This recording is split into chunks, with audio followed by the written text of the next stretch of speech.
निहाती भाव में मो गोटे सौभाग्यर कथा कहीं एभली एक भौगोलिक स्थिति आम गाँटा अवस्थित जो शिक्षार आलुओ एजाए भल भाव पहुँची पारिनी एठारे बहुत प्रकार समस्या रही यही सब समस्या को सम्मुखीन करी मध्य आज मु ओडिशा प्रशासनिक सेवार सफल होती मोर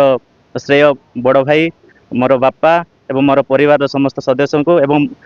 समस्त मोर ग्रामवासी वृंद एवं गुरुजी गुरुमा समस्त को मु श्रेय दूची एवं आज निजक गर्वित मन करुच्छे। बहुत कष्ट साध्य थिला मो पाखरे कहीं मु जेतेबेले एठी पढ़ुथिली मो गाँव रे नेटवर्क नथिला तापरे करेंट नथिला किंतु धीरे धीरे यह हैला तो मु सबु मोर शिक्षागत जहाँ भी योग्यता अर्जन करिछि सरकारी विद्यालय एवं सरकारी कॉलेज गुड़ाक ही करिछि। तो एभली परिस्थिति रे मु विभिन्न समस्यार सम्मुखीन होइछि एवं आज सफलता पाइछि। निहाती भाव में कौन कार्य देवे जेकोसी विभाग देवे मु मोर बेस्ट देवाक चाहिए कहीं यहाँ गोटे मोर सुजोग रही लोक मान सेवा करने लोक मान जहाँ भी नीड थी जहाँ भी असुविधा थी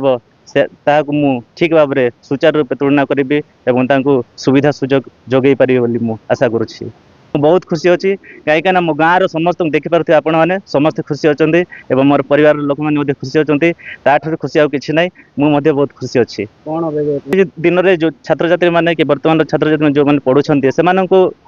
एभली कहि कि जो मैंने शिक्षा प्रति शिक्षा कौन शिक्षार मूल्य प्रथम बुझंतु कहीं शिक्षा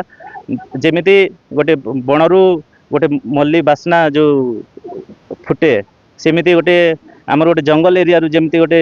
छात्रटे मु गोटे एग्जांपल हो पार्टी से तो मत जमी से अनुरूप अनुसरण करी से आग को बढ़े बोली मुझे आशा करुँची।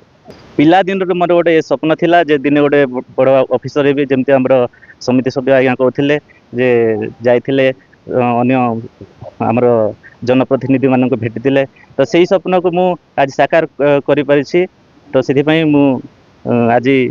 बहुत खुशी अच्छी।